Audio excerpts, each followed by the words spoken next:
Hi, Jack. Very pleased to meet you, and thank you for joining us today. Thank you, of course. But let me ask you slightly different questions. Sure. First of all, recently, as you know, the many massive accidents releasing the poisonous chemicals into the air happening in the U.S., such as the one in Ohio. So what's going on in the U.S.? Are they just accidents or something else?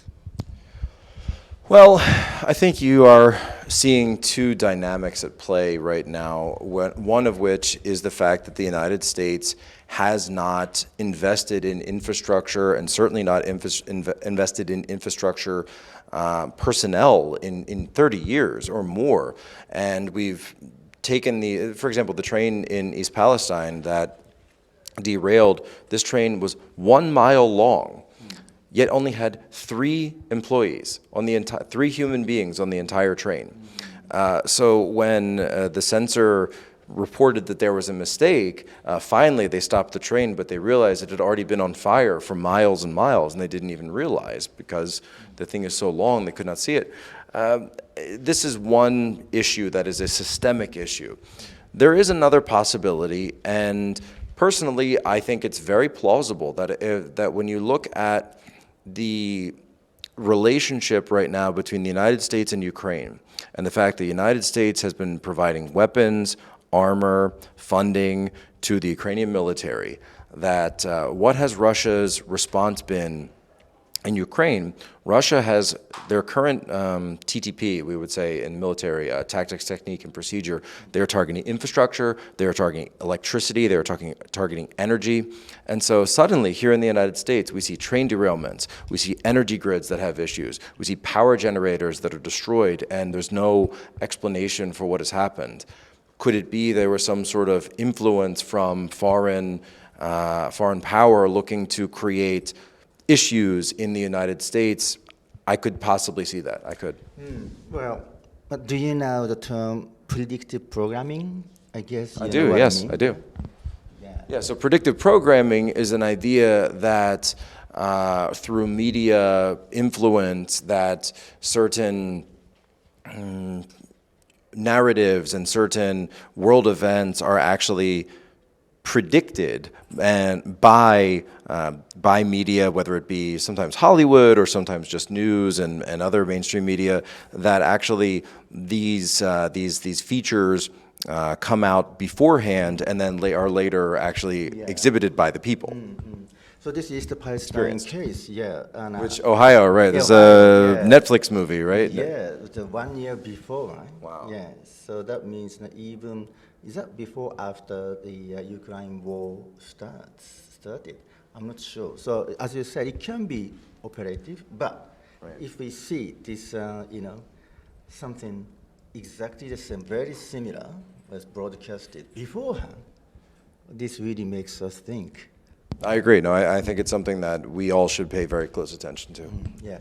My final question for you is now, we go a bit historical. Mm-hmm. Right? Since 1945, or at the end of the World War II, or even after the Soviet Union collapsed, say in 1991 or 2, the U.S. the government administrations maintained the one policy over Japan. Keep Japan allied country, but at the same time dependent on the U.S. in national security, and with no nuclear weapons. So no nuclear weapons for Japan, even though Japan is surrounded by those countries, the Russia, China, North Korea, equipped with nuclear weapons. Now, if, say, Trump regains power in 2024, or somebody else, the Republican, takes over, will this policy ever change, in your opinion?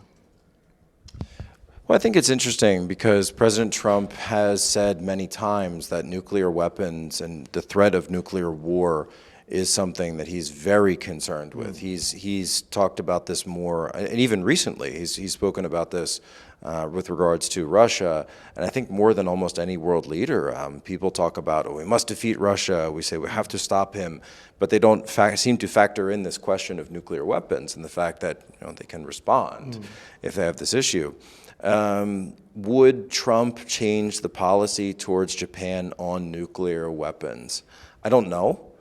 But I could see him being persuaded to. I could, because he's singularly among the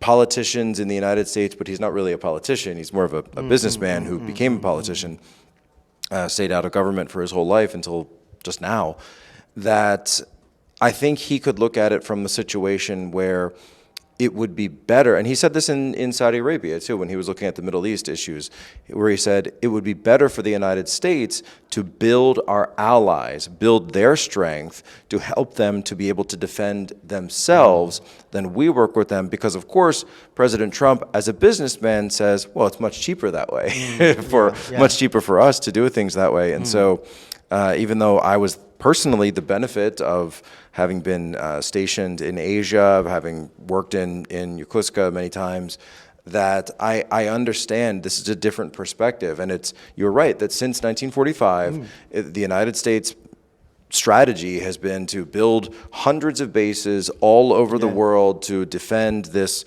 global hegemony, whereas Trump has come in to say, perhaps we can build, if you remember, prior to even the Ukraine war, he always said NATO should take care of their own defense. We want NATO to be stronger. He was discussing creating the Gulf Council, or the Gulf Cooperation Council, GCC, a sort of Arab NATO in the Middle East, which would be led by Saudi Arabia, but then also working with Israel to focus on Iran. And so when he looks at the Far East, or looks at Asia Pacific, the idea for Japan and the other allied nations to be able to have some kind of community agreement where that funding was brought up through internal funding on military, which of course did occur during the Trump administration, more Japanese investment in JMSDF, for example, that I can't put words in his mouth, but I could see him considering changing that policy. I could. Okay, because the whole point is probably since the Clinton administration, the U.S. force, the military force, has been diminishing, decreasing in scale and quality as well, especially under the present administration. And you see what happened in Afghanistan and withdrawal and everything. So the question is, if the U.S. can really afford to come to aid, defend the East Asia, the West Pacific.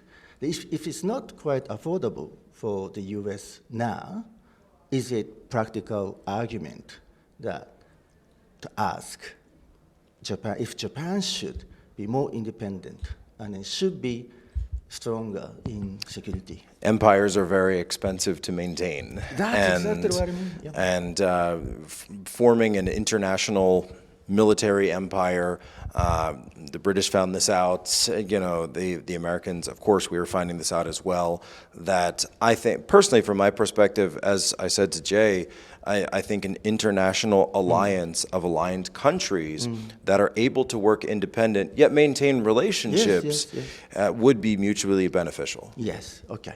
This can be a plausible, a practical argument perhaps we can bring up in the future. I think so. Thank you very much. Great question. Hard question. I give you a hard time. Hardest question I've had all day.